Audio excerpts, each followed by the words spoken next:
نحط الرحال اليوم في ولاية المدية رفقة رئيس المجلس الأعلى للشباب. كانت طبعا أول وقفة لدينا هو إطلاق قافلة تضامنية لصالح الفئات المستهدفة على مستوى البلديات بحوالي 47 عائلة من أجهزة طبية مختلفة وإعانات مختلفة.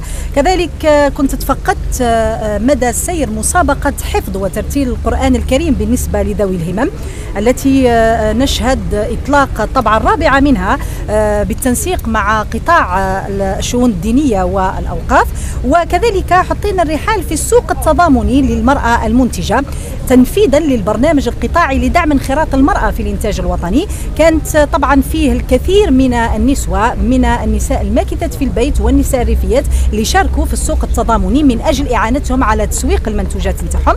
وكذلك كانت لنا وقفة بالنسبة لمطاعم عابري السبيل المؤطرة من قبل المجتمع المدني وكذلك المرافقة من قبل قطاع التضامن الوطني تحت إشراف السلطات المحلية وبمرافقة أيضا أعضاء المجلس الأعلى للشباب الذين انخرطوا بصفة عفوية في العمل التضامني والتطوعي. اليوم كان لي عظيم الشرف أنه نشارك السيدة وزيرة التضامن الوطني وقضايا الأسرة وقضايا المرأة عفوا هذه الخرجة الميدانية والتي استطعنا في المجلس الأعلى للشباب أن نقف من خلالها على المجهودات الجبارة المنظمة المنسقة التي تقوم بها وزارة التضامن في سبيل تأطير الفعل التضامني والوقوف إلى جانب الكثير من الفئات الهشة في هذا الشهر الفضيل. احنا نساء المدية منتجات في بيوتنا ونديروا في مجهودنا ان شاء الله باش تكون ان شاء الله عندنا كما يقول لك صورة في المجتمع تاعنا.